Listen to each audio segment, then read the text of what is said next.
Hello everyone and welcome back to Wargame Red Dragon. We have a really fun one for you today. It's a 2v2 and on a classic map no less. I'm allied with Maple Syrup here, which is always a good time. We're both playing USSR decks, so I am of course fielding this quite often in our replays, and my ally happened to be as well. And our opponents, BLUFOR, are, I believe, there's a Commonwealth player and, well, I don't quite remember what else, so we'll have to see. But Dale Tech and Gravy Baby are the opposition. So my ally here, Maple Syrup, is going up to do a Helo drop in Dimitri, and the intention here is just grab the town quickly. Unfortunately, this is an idea that both players seem to have had, so we do have helicopters coming in from Dale Tech while I am doing a bit of a dogfight with the Yak 141 and headed up to capture Elena. Now this is something I've tried before and it did not work out too well, so I'm trying to do a couple things differently, and I really just want infantry in that town to slow our opponents from getting to that side of the field while the rest of my column moves up to secure part of Gregory, part of Sheraton. The paratrooper drop is a bit of a mixed success. Tiger Haps, of course, are very effective anti-helo, but an Mi-24V has used all of its Iglas taking down the BLUFOR helicopters, so none of their men, to my knowledge anyway, have made it into this town. Gornostrelki, 90 taking the field, and this is a bit of an interesting choice. Now, Gornostrelki they're an interesting sort of tool because all of this looks very good. We have 1575 meter range, 55% accuracy, 26 AP power, it's, quite nice.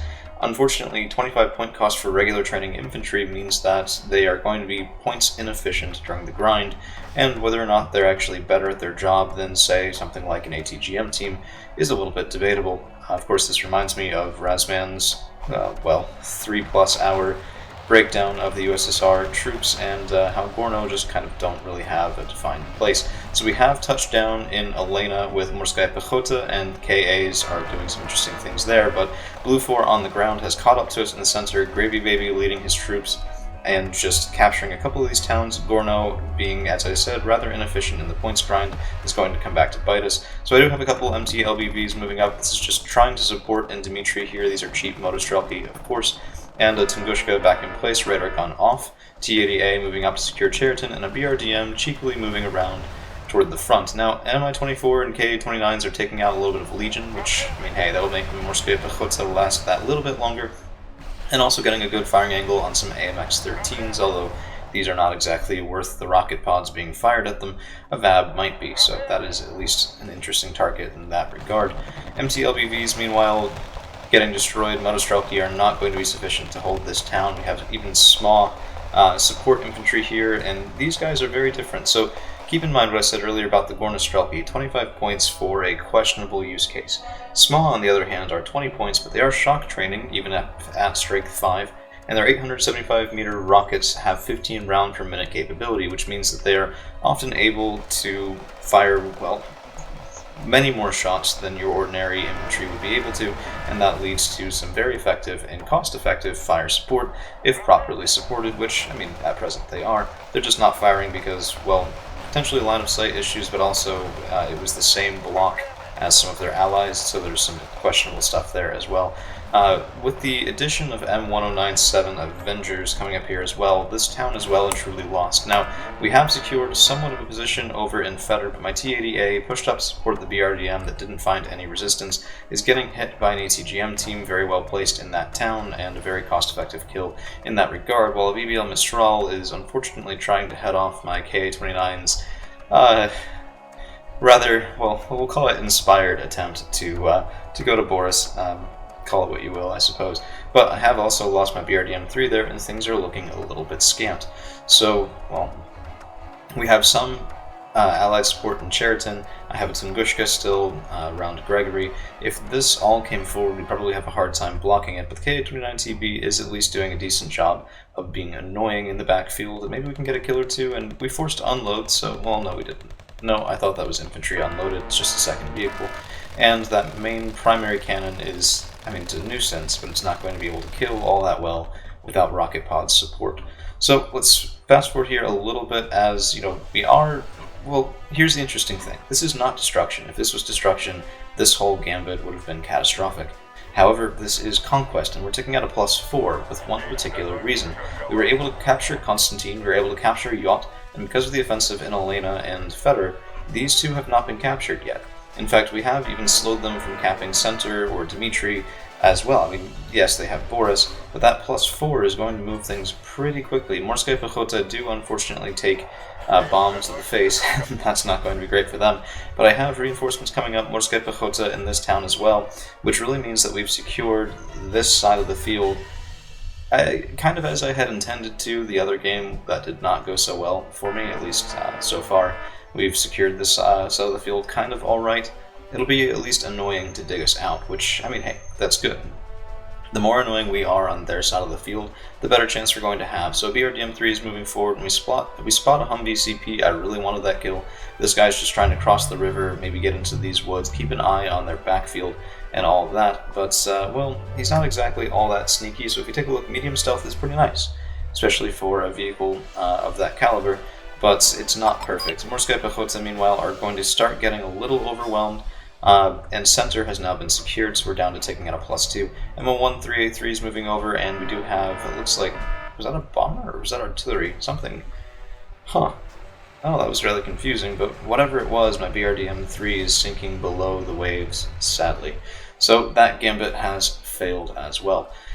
If we take a look at the battlefield, we are trying to get some reinforcements over here. I do have, well, an enemy Mirage, and this side is a decent, well, if not spectacular, ASF, and the Morskaya Pechota that were earlier dropped off in this town are moving up because these have lasted so long and, well, been useful enough. I was thinking maybe I can make a hard point of this town, and that might not be the worst thing. In the meantime, engaging Commandos Para, and this is an interesting case study. So we have 2 squads to their 1, but their 1 is more capable than our 2, so who will win? Morskaya Pechota, meanwhile, killing a VAB, which is not exactly cost-efficient in and of itself, but it's a start. And they are going to be moving up first toward this far side village, but then I think, yeah, seeing that infantry move, I should be second-guessing. And in fact, they do stop, and we're going to be moving back. Mirage 5F coming in, well, SF coming in, and that will be certainly very painful. At least it would have been had we not been able to snap 2 in the town block as quickly as we did. So Morskaya Pechota fighting against Rima, but my main concern is actually the support, because those Panthers just rip us to shreds. Rocket Pods being very efficient and winning a fight for the enemy that they otherwise would have lost. Now, my Biryusa is getting targeted. It's not uncommon to put stuff in this town, so, well, he was, well, even if not seen, it was certainly guessed. And I'm now suggesting that we gather a push and we cross the river into Feder. So there was decent communication between me and Maple. He doesn't want to do Feder, he wants to go through Dmitry, and I agree. But my agreement, oddly enough, served to change his mind, so we do end up preparing a push into Feder instead. And this is an interesting thing. So Dmitry is the classic center zone that people fight over, and because of that, that's not what I want to do, at least not yet. And the intention is never launch a fight into where your opponent is strong and you are weak. And so we see this coming across, and I think to myself, okay, they're pushing out of strength. They're moving forward here and trying to, I don't know, probe our defenses, but these are just Humvees, and they're just 5 or 10 point Humvees, so not a lot of value there on the kills. Now we do spot their CV, and it's just a Humvee as well, so I'm thinking to myself, maybe we can get a cluster bomber, maybe we can get something that on one-way trip that might actually be worth it, especially if it gets rid of the cap on that zone. In the meantime, we have moved up to a +3 again, having secured Cheriton as well. But spending points on those CVs has made our front line thin for a little longer than I'd like. So pushing now is more of a tempo, well, it's an attempt at tempo rather than an attempt of pushing from strength. It's trying to keep our opponents off guard long enough that we can bring in more reinforcements and we can secure the front line while forcing our opponent's attention onto their side of the field. And this is where you can really see the lasting effect of that first offensive. So Elena hasn't been capped, Feder hasn't been capped, and that's why we're up at 350 or so points out of 500 needed to win, which has got to be stressing our opponents here at the moment. Apologies for the traffic sounds, it's the unfortunate side effect of living in a city. I've now brought up a Buratino, and I did earlier comment that, you know, I wanted something to hit in Dmitry. Unfortunately, the Buratino was all I had in this deck, as it was designed for city-to-city fighting, and I never really thought that I'd be the main one providing artillery support on the team. Now, as it turns out, we actually got a fair number of kills here. That wasn't actually a CV kill, it was just surprising. The enemy CV and vehicles will move out of fires on their own. You don't have to give the orders for that. I think we did kill an Avenger, which is nice. and the infantry certainly has been pounded. What was in those towns anyway. Elena has now been secured, both of my Morskaya Pechota unfortunately not living all that long, and I am mounting up a couple Motostrelki and MTLBVs, as well as trying to move some troops forward. The column's a little bit delayed for the push across into Feder. So, I did ask for mortars, and to my ally's credit, he's bringing them up, so I was a little bit needy this game. It's not something I like to do, but I don't know, it happens from time to time. People will take the initiative or not, and I am very much in favor of, even if it loses you the game, it's better to have done something and tried something than to have sat there the whole time hoping that your opponent will blunder into your own victory. So Motostrelki do disembark, and we saw the VAB, but 15-point kill doesn't exactly go all that far to cost effectiveness there, and I do mention that a lot, but unfortunately, one, I struggle with it, and two, oftentimes cost efficiency is something that decides games. So for whatever reason, the CV in Dmitry is moving around, but Feder has now been capped, which means as soon as Dmitry is secure, instead of taking out a +3, +4, there it goes right now, we are in fact losing, so our opponents have finally gotten a +1, and that's the benefit of having secured Dmitry so early in the game.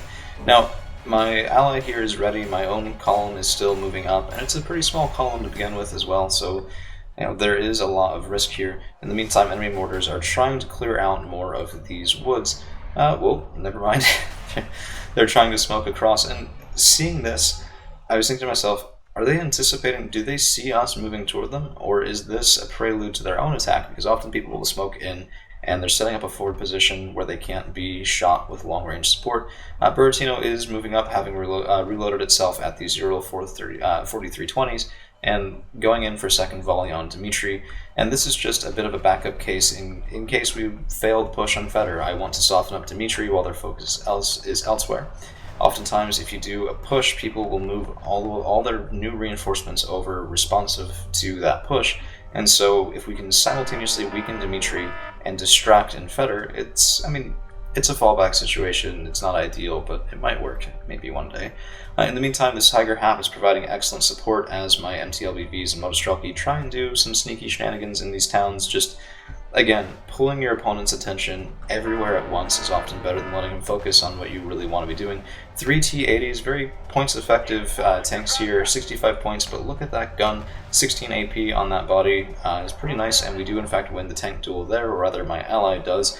And now I have Skrezhets moving across, we have a T-64 moving across, and we do, in theory, have some mortars nearby. It's a bit of a close run thing. I'm bringing out an Mi-24V just because, having seen the Tiger Hap, having seen the Alouette and those Panthers, I was hoping that we could get a couple cheeky kills there. I didn't actually see this during the game. The Su-25 use there is, it worked out pretty well, but this is a 200-point plane, and it's not designed for taking on helicopters, so maybe a bit questionable. In the meantime, there's a lot of infantry here. AMX-10 RCSB is not going to be living all that long, not that close to the front line, but there's a lot of meat to chew through in this side of the field.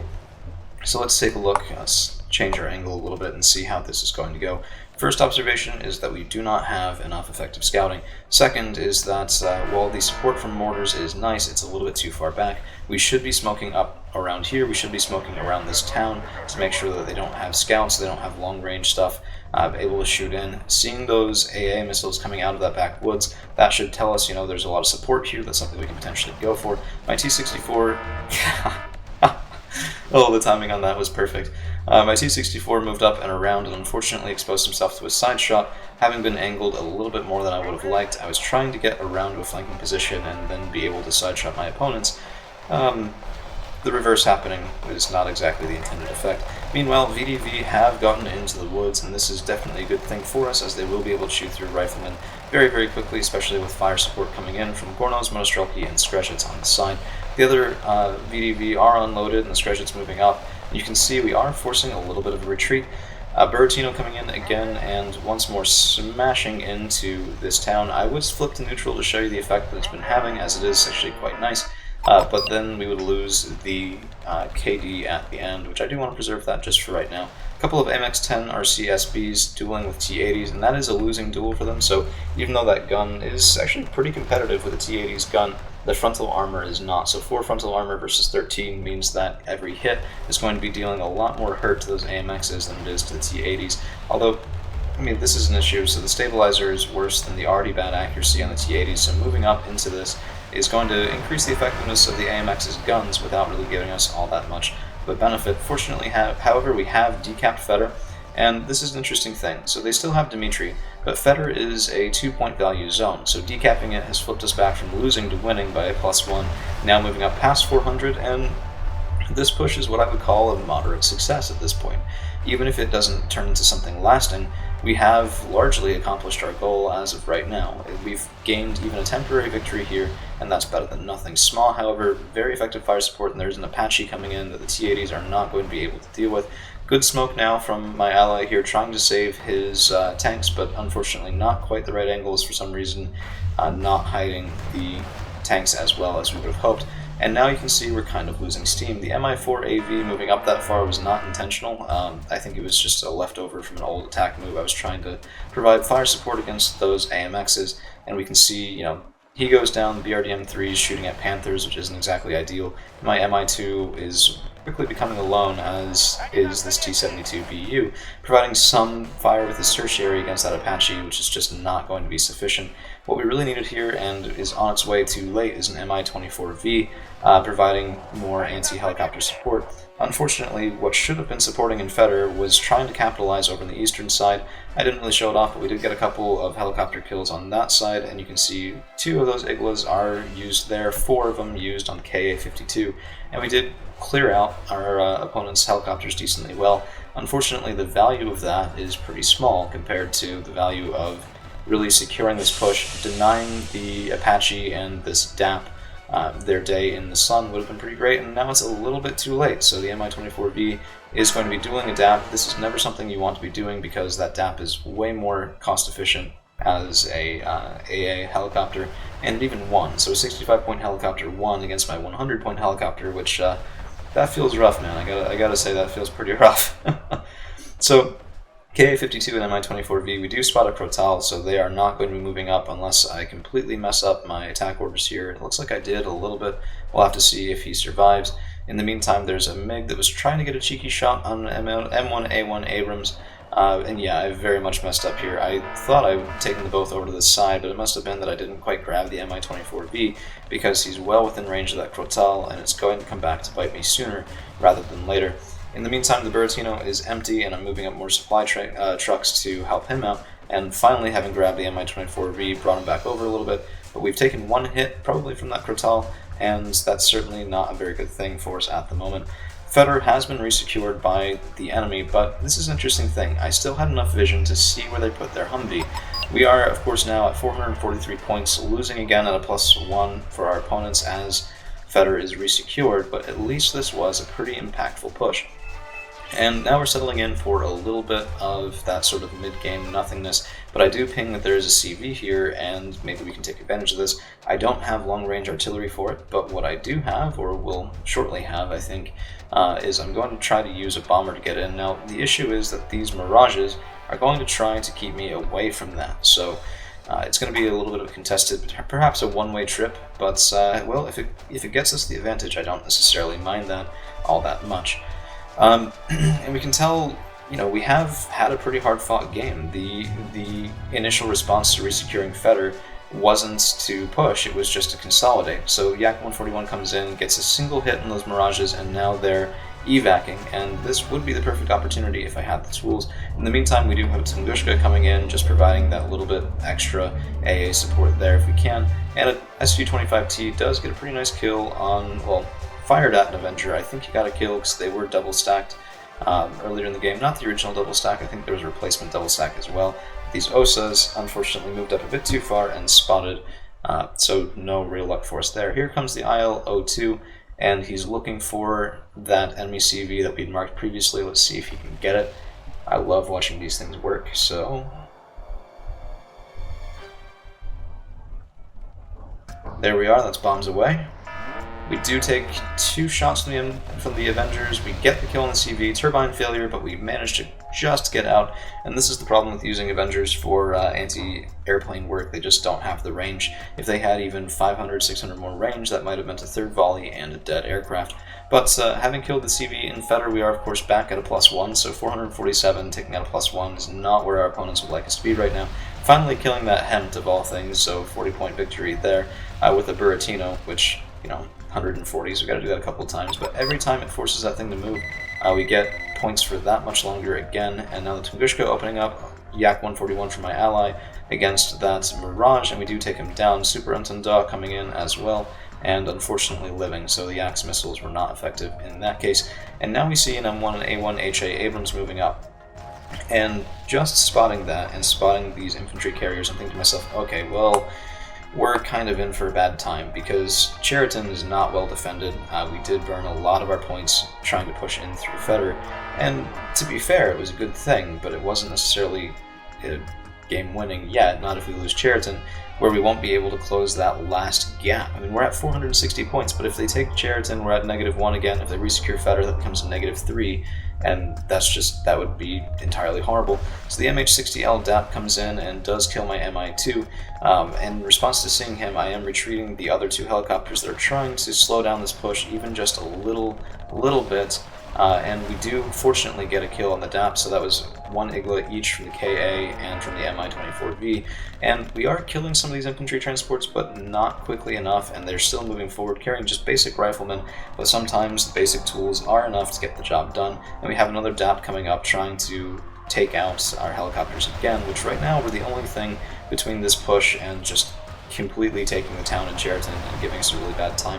I'm trying to keep my command vehicle there for as long as humanly possible. In the meantime, we have a T-80 moving up to counter the HA Abrams. It's just a little bit too late. SU-25T unfortunately does not get a hit there and is now stunned. M1097 Avengers firing in and getting another couple hits. Let's see, that thing does go down, which is a big loss for our team. I have also lost the KA-52, although we do still have the Mi-24V. Its rocket pods are all gone, it's stunned, it's trying to use a single Yak B turret to provide fire support against these riflemen. It's really just a bad decision. I need to move him out, and I'm trying to, but every time a helicopter gets stunned, it's a little bit hard to do.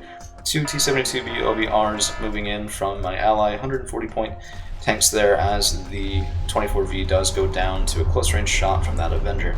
And this is something, it's not unsalvageable yet, but it very well could be if that cluster bomber has his way. A lot of good plane support coming in from the BLUFOR team at the moment, too much for a single Yak 141 to handle, and in fact it does look like the cluster is a bit of a miss. I think he was hunting my command vehicle of all things, just a little bit odd. Super Entendeur does get a kill on one of the T-72s, and let's see if we can take him down. We do get the kill. That was with, I believe, the MiGs in the back, not the Yak 141 in the front. So my allies' air support really carrying us through this difficult time at the moment, as, well, our opponents are taking out a +1 despite not having Feder. Now, well, we've resecured at roughly the same time, but we're at 480 points. We're so close, and yet so far, because if we can't get them out of Cheriton, we're going to have a really rough day. Tunguska does come up, and those long-range missiles really carrying their weight here as we do take down a couple elements of helicopter support. Nighthawk coming in, and that's a really good bomber. I want to see those hits, and kaboom, down go Motostrelki in a quad stack, which is, I mean, that adds up at that point. KA-29 TPs are really excellent for rocket pod support, so they do get some pretty good work done. The Tunguska is moving up a bit too far, down to 1 point of health left, and bombs on the way. Oh no, bombs on the way to my UAZ, which was unfortunately spotted and now killed. So now, pardon for that police in the background there, those sirens. Unfortunately, I'll see if I can get them out as much as I can, but maybe will, maybe won't be able to. T-80UM now duking it out with an HA Abrams, and he doesn't want that fight. He's already injured, and those Invar ATGMs are pretty deadly. But we need to get another CV up here, so KA-29TB is coming in with an infantry CV to recapture that zone. Morskaya Pechota now holding the town, with the T-80UM providing pretty good anti-armor support there, and I have a Yak 141 just circling, presenting a bit of a threat. And now my ally does recommend Dmitry, and he's exactly correct. So we will be recapping Cheriton, trying to build up enough for a push. You can see I do agree with him there as well. So communication is, of course, key in a fight like this.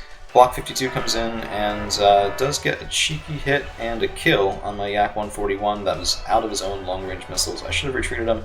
I was just hoping that they'd see him, not know he was out of missiles, and think, okay, well, that's pretty well defended, maybe I shouldn't go in. But turned out to be a bit of a bad decision. A couple MiGs go in to answer, and I think one of them did get either a hit or a kill because he does upfed a little bit. Motostrelki, in the meantime, providing a bit of a roadblock to our opponents here, so they probably weren't expecting we had much left on this side. But the Motostrelki are able to slow down some Fabs and Rima, at least for a little while. Those Rima 85 will be able to kill Motostrelki, or at least would in a fair fight. I'm not entirely sure about the open field, but it doesn't really seem to be going our way, with the Fab supporting in the background there. So my allies bring up some BTRTs, which, I mean, I've seen them used very effectively. I worry that perhaps they're a little bit not the right tool for that sort of job. I mostly see them work well in the woods, where they can support single infantry, well, engagements, small point games, things like that, where there isn't a ton of AP power or just volume of fire from enemy infantry in an entrenched position, which is definitely what this is. I am restocking the Buratino. My intention is to time that Buratino hit with our push. We'll see if I can swing that. It is a little bit difficult to time often because it just, well, sometimes the aim time on it is a bit unreliable after a reload, which is kind of weird, but I don't know, I guess there are worse things. In the meantime, mortars are coming in. Well, not exactly mortars, I think there's mini howitzers at that point, taking out that Avenger, or at least I think taking out that Avenger, and let's find that artillery piece. Yeah, Nona SVKs, so these are the longer range mortars. 7,700 meter range is pretty phenomenal for that, and precision fire support is definitely worth its weight, but yeah, because they are those cheaper mortars, the Avenger did in fact live. If that had been howitzer shells, probably not, probably wouldn't have worked too well. An Apache is moving over, and I think they're on to us now. The game is a little bit up as to our intentions, and the Buratino is not able to fire yet, too far away, believe it or not, from Dmitry, even at that point, so there is an OBR 1989 getting a little bit out ahead of maybe where he should be, and we are starting to lose on the eastern side as well, but I mean, that's late game distraction and points cost for our opponents just to clear us out of a position that doesn't really matter too much. So I'm not too bothered by that. It does present a potential weakness if they are able to push across the bridge, but we have KA-29s as a bit of a tripwire. Before that, we really needed better scouting over here, but at this point it was, we need to take Dmitry or this game is going to really turn, and we probably won't be able to recover. So this push is vital. It definitely needed to succeed, and more than that, it definitely needed to win us the game if it can. So we have a lot of infantry moving up from Maple Syrup here, a couple of troop carriers, a couple of Motostrelki. Now we have some smoke coming in, and this is my own smoke. I'm targeting the town itself, trying to knock off that long-range fire support if I can. And this was an interesting thing, so smoke coming in from my ally, but the T-72 is just running right past it, and potentially into the maw of a Tiger Had and an Apache, which, you know, to each their own, I suppose. The Buratino should be opening up soon, as my own MTLBVs are going to take, instead of crossing that bridge, I want them to go directly across the river. He is requesting a bomber as well, and here comes an IL-102 and a Yak-38, so we're going to hit him as hard as we possibly can before this attack goes in. A couple of infantry kills off of that, I think, having looked at the replay on neutral, but the Yak-38 as well, and we do get the CV, so very nice. Dmitry is gone. We are back at neutral instead of our opponents taking out a +1. I mean, they were up to 250 points. That's not exactly nothing. Here comes the Buratino, and that's a lot of stunned and panicked troops, a lot of damage done as well, hopefully, to the entrenched position here that has to be reeling after those bombs, after this artillery, and it's perfect timing for the MTLBVs and Motostrelki moving across, trying to get into this town while it's still softened up. Riflemen that are panicked are not going to present a reasonable challenge, and they are, in fact, I believe, moved backward or killed. So Mirage is coming in, trying to get some bombing support of their own.